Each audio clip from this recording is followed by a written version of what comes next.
Honourable Lord Blunkett.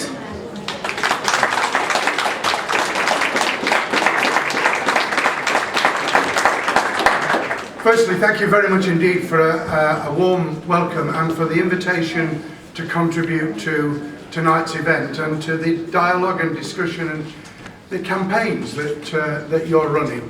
I was once on a stage and I actually had a guide dog that had taken itself off, and I realised it had gone, but I didn't know quite how to handle it, so I picked the harness up and said, oh my God, the dog's disappeared. And of course tonight, as you can see, I've got a harness, but I haven't got a dog. And actually it's because he's been taken off to be fed. So those who like dogs, you're very welcome after this session to say hello to the dog, because it's usually the dog that people want to say hello to. And it's been incredibly good to take my ego down over the years to know that. I'm very pleased that so many people are joining in here this evening, including the Minister responsible here in Jersey, and obviously those who are representing, including the Lord Lieutenant, the Bailiff, the Queen. And it's really good that you've been able to piggyback on the survey that Stuart's just described, because actually just having a survey changes people's thinking. They have to think about the answers, they have to engage with the issue, and that's very good in its own right. I've only been to Jersey once before, and that was just over 20 years ago when I was Education Secretary, and I came for the National Association of Head Teachers Conference, and they plied me with a lot of wine the night before, thinking that I would obviously offer up more money or say something really nice about them. And I did the conference and flew back. This time, at least Margaret, my wife, and I are going to be able to be here until Sunday morning, which will be a great pleasure. And when we arrived at the airport, I had the usual experience at airports. I came down with the dog from the plane, and what was waiting at the bottom of the ramp? A wheelchair for me. You get this in every airport I've ever been to. The immediate presumption is that you should be pushed into a wheelchair, and once it got into such an argument with the service provider that I actually did get the dog and myself into the contraption just to satisfy them.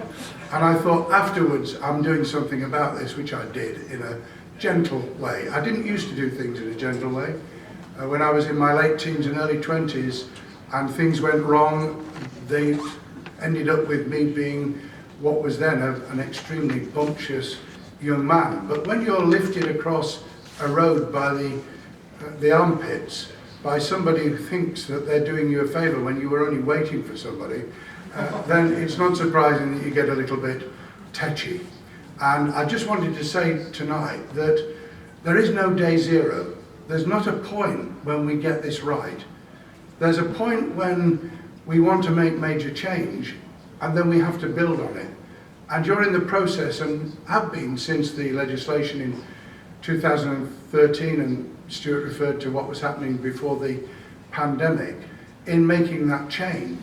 And I hope that the work you've done, the campaign, the survey, the initiative that you're showing, the 4 principles that you've laid out, will actually be another booster, because we're talking about booster jabs these days. I'm having mine a week tomorrow. We need a booster to actually put a rocket under everyone concerned. And everyone concerned is all of us. It's not someone else's job out there, it's all our job. And I just want to just emphasise this, because people may say, well, it's all right for you, isn't it? Member of the House of Lords, got in the British Cabinet for 8 years, was leader of Sheffield. It must have been a damn sight easier for you than it is for us. And I get that, except when I was a kid, I went to a school that didn't do any qualifications. The head teacher had a PhD, but he didn't think that blind children should be put in for public examinations. So at 16, I didn't have any qualifications at all. And qualifications, as we all know, for all of us, whatever our background or disability, actually is the gateway to being able to progress. It can be vocational, it can be academic, but some chance to prove yourself is absolutely crucial. So at 16 I had to go down to evening class at the technical college, start to build up what was then O-levels and then get on to A-levels. It took me 6 years to get to university. Now that was a learning curve for me, but it also made a difference to my view of the world. Partly an angry young man, as I've just described, but secondly a determination, if I could, to actually change that situation for other people with a range of disabilities. Special needs, as we might call it as well, because some disabilities, as Stuart was describing, are clearly visible, some are unseen and invisible, and some require just a moment of a helping hand, which I will come to turn that challenge into nothing. It's not a disability if we overcome the barriers that make it a disability. So I'm going to try and make you smile later on with true stories, but I just want to use the 3 A's that I put down on my bit of braille paper: attitude, access and assistance. And by assistance I mean support, but I like the 3 A's, so I thought I'd put assistance rather than support. And these build on what Stuart was describing earlier. William Blake, in one of his poems in the collection London, talks about mind-forged manacles. Now, think about that for a moment, mind-forged manacles. What we're really challenging with attitudes to disability is those mind-forged manacles. Often, it's not the fault of the individual. They may not have come across someone with a disability or special need in their life before. They may not have experienced it at school. They may have a subliminal, they wouldn't admit it, a subliminal fear, or perhaps more accurately, uncertainty about how to approach someone with a disability, how to deal with the physical circumstances that might arise, how, in other words, to adapt themselves to the circumstance. And that's why when Stuart talked about education and the development of training, I think like touch training, people don't want to be sent on rigid courses to be lectured. They want to be taken through what it's like and then make their mind up for themselves. I did some work before the pandemic with the airline EasyJet, trying to improve their operation in terms of people requiring support. They have funny titles for it, but that's what it amounts to, whether it's disability, seen or unseen, whether it's aging, whether it's mental health and dementia problems. And one of the things that we got them to do was to get some of the senior staff to wear one of these incredible suits that mean you could you actually need to propel yourself as though you've got a major obstacle to overcome, and learn to use a wheelchair and to actually experience it themselves, because there's nothing like actually feeling how someone else feels to make a difference. I don't like the idea of putting a blindfold on people and then just shoving them out in a main street and wishing for the best, because the chances of them having an accident are very great. But there are ways in which people can learn what it's like not to be able to see. It doesn't mean they'll immediately understand and adapt, but it's a stepping stone.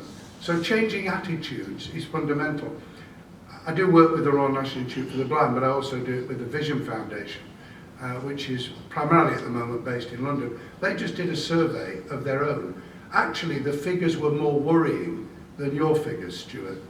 Not in terms of people's perception of what needed to be done, but people's perceptions of what might be done. Employers, overwhelming, over 90% of the employers that they surveyed didn't think that a disabled person could adapt, or circumstances could be adapted to that person with a disability working in their workplace. That is staggering. And I'll come in a moment to what we do in terms of action, but we've got to overcome other people's preconceptions, presumptions about us. And the way to do that is that it's all about each of us. When I was in government, I was responsible for the disability portfolio.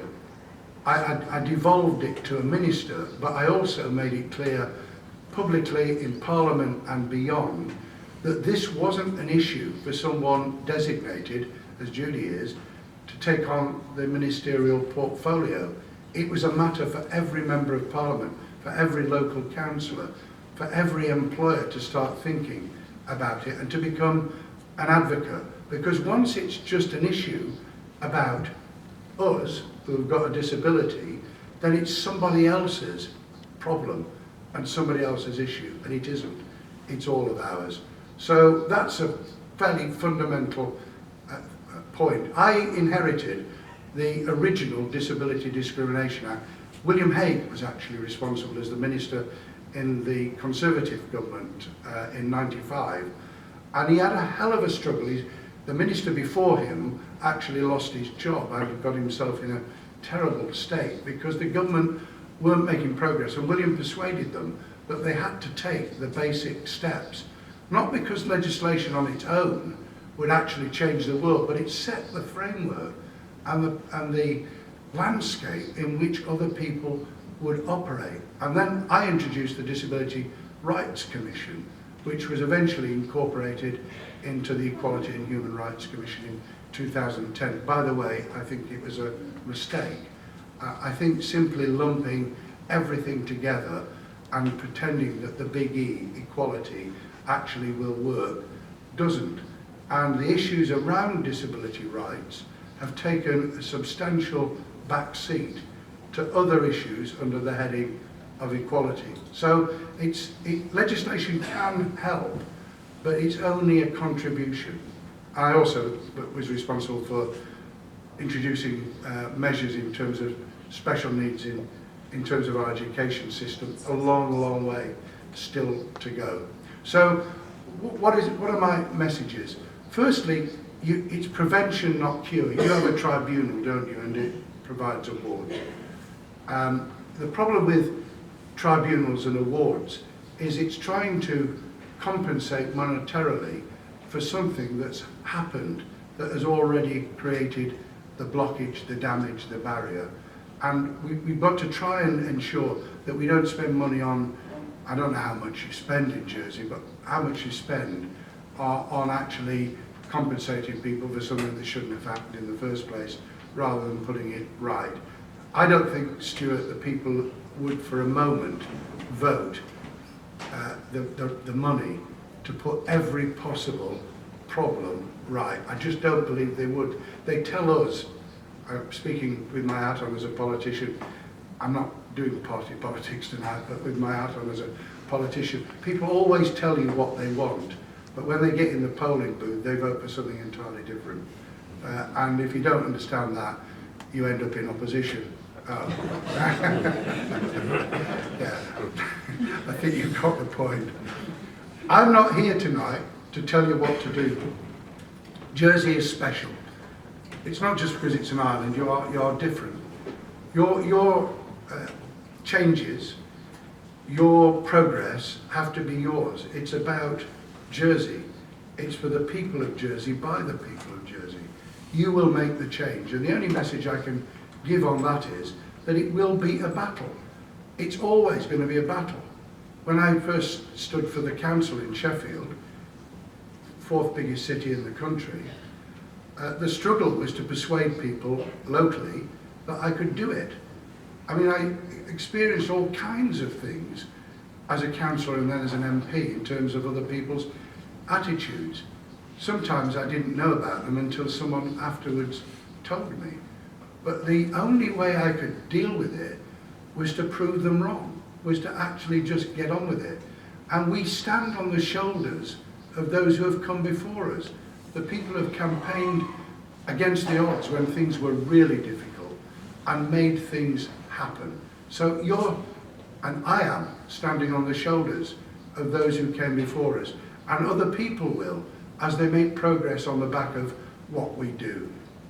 Sometimes we have to make people laugh, and sometimes we have to laugh at ourselves to get a point across. I mean, dogs have been part of my life for over 50 years now, and we've had some tremendous incidents with dogs. I remember when I first got a guide dog, pedigree Labrador, absolutely wonderful dog, diabolical guide dog actually. I've had 7, and the one I brought out to Jersey is a wonderful dog actually, as an all-rounder, because they're all very different, an all-rounder, best dog I've had, which is remarkable. Ruby entertained people. Ruby would pick sandwiches, meringues off trolleys as we passed them without even flinching. I couldn't feel the movement at all.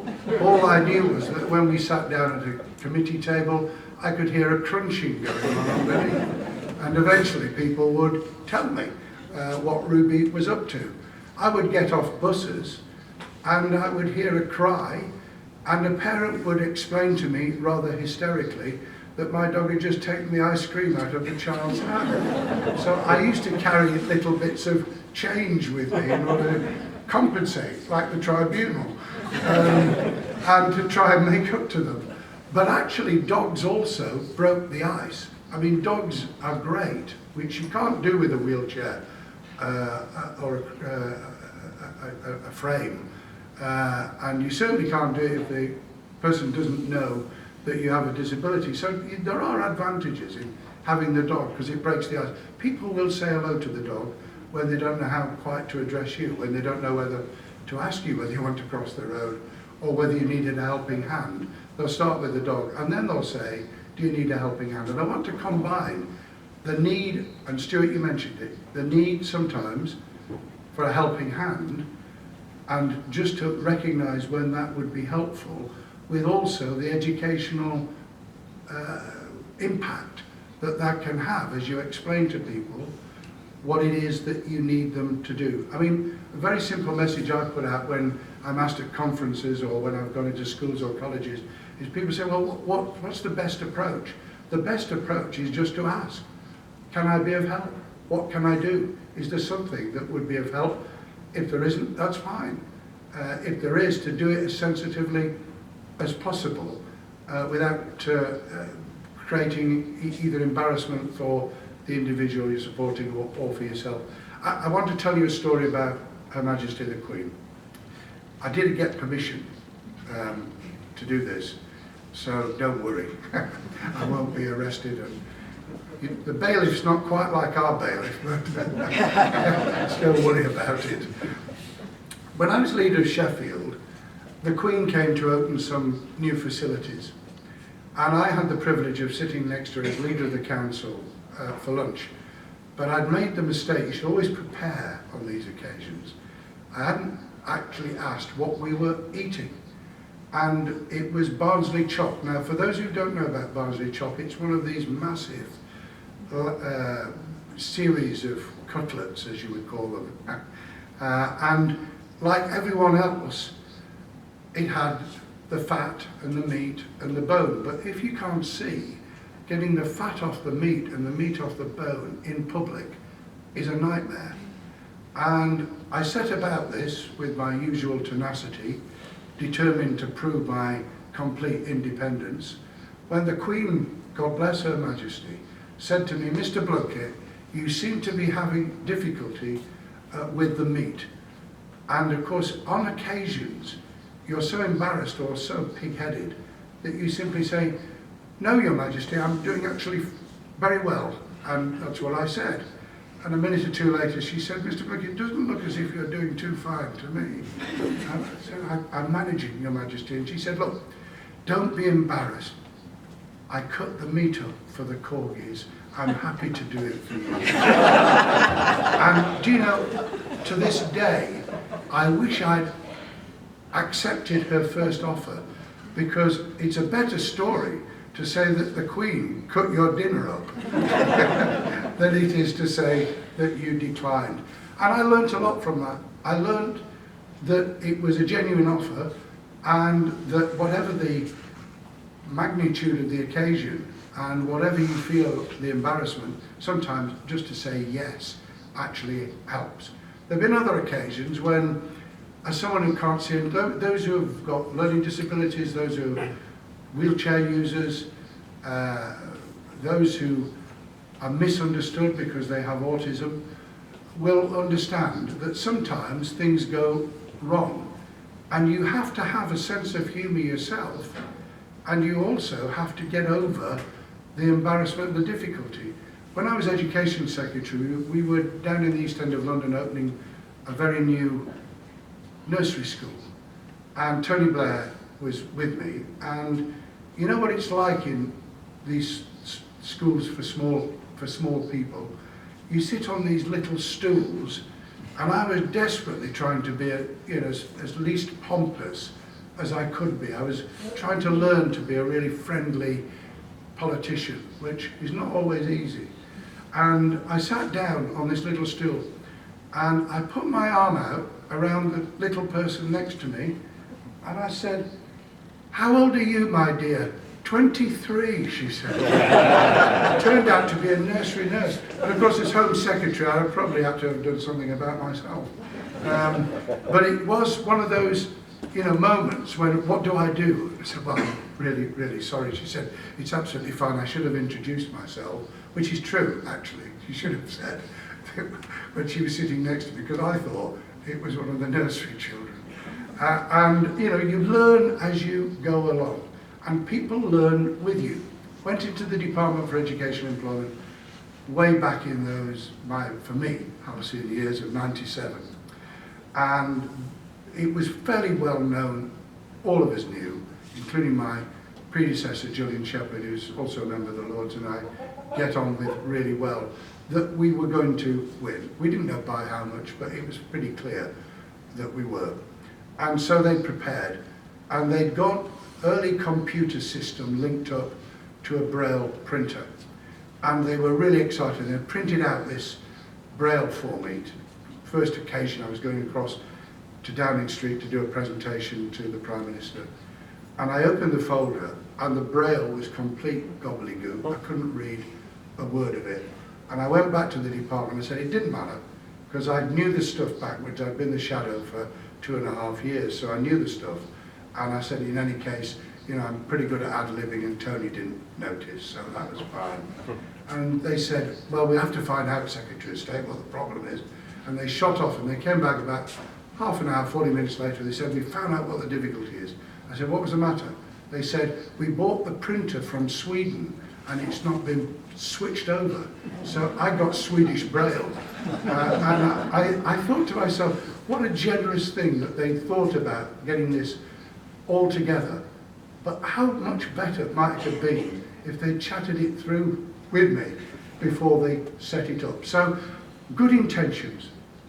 The one thing I did really appreciate when I was in government was being able to develop something called Access to Work. It's the programme, I'm sure you have something similar here in Jersey, but the Access to Work programme is operated by the Department for Work and Pensions, where I was Secretary of State for a short time. And the proposition was put to me when I walked into the department that as part of the budget cuts they were involved with was actually cutting the Access to Work programme.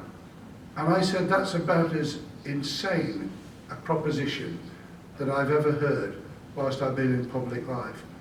The Access to Work programme in the UK, however you decide or replicate or adjust it here in Jersey, is the most phenomenal way of ensuring that people can be independent. It offers employers the opportunity to adapt premises, to buy equipment, to get the facility, or to have someone who can be the immediate aid to someone with a disability.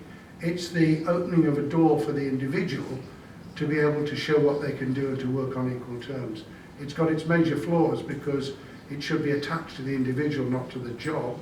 It should be available right the way from the training program or skills program or learning program all the way through. And Conservative peer and I co-chaired a commission recently on disability further in higher education. One of our recommendations was that we adapt the program so that when you're in school and you get what is now a plan that was part of the we had a 2013 Act which brought in the health and care plans. If you get a plan and you're very fortunate to get it, then the resource should go with it. But that plan's not carried forward into further and then into higher education or into employment or apprenticeships, which it should be. So the seamlessness of what we do, so you don't have to jump through the hoops over and over again. If you can make that work, then it's a lifelong programme that enables people to have that independence. And once somebody's earning and contributing, then they are on equal terms with those around them. Then you can obviously see how the other parts of changing attitude, of accessibility, and of assistance, of support can come into place. And I appreciate for those with motor difficulties, physical access is absolutely fundamental. And over time, it is possible to change that. We've passed an act, which has not yet been implemented in Westminster, for the massive renovations that the government now don't want to do in terms of this historic World Heritage site that's fallen to bits called the Palace of Westminster.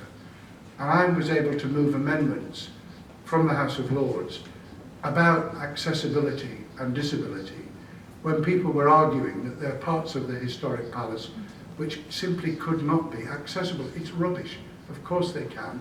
They just need creative imagination that doesn't damage the heritage but opens up the ability to work and to be on equal terms, including people visiting as well as people working in the palace. And we've still got to do that. But it was a struggle. I mean, we're only talking about 3 years ago when we were arguing this, 2 years ago when the Act was actually passed. You know, you'd think it was back in the 1920s or 30s to hear people talking. Then, of course, afterwards, wasn't they? They weren't blocking it. They weren't asking the questions at all, were they? But, you know, that's the world we live in. And we change things by changing minds.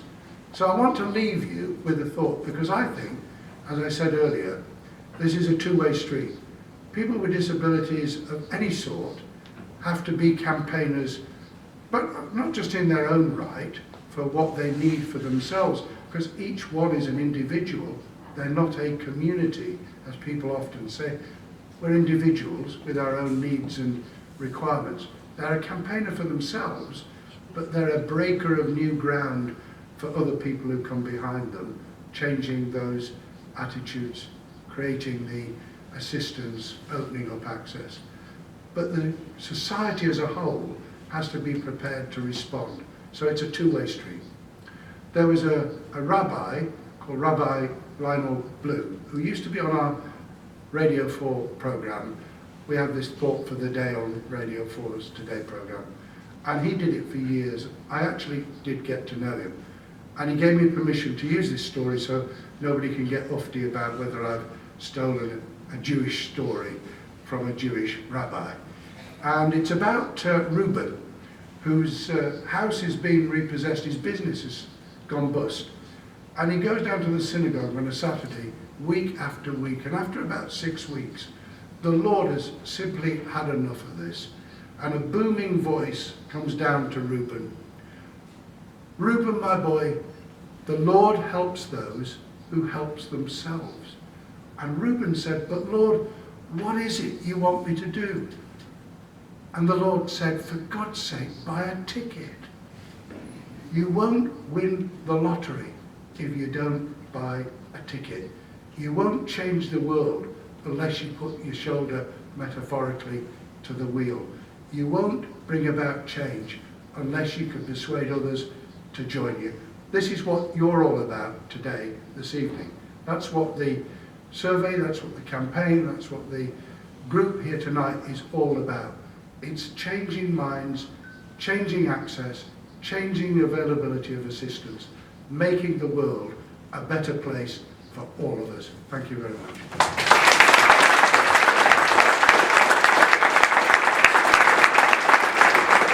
Ladies and gentlemen, the Right Honourable Lord Blunkett.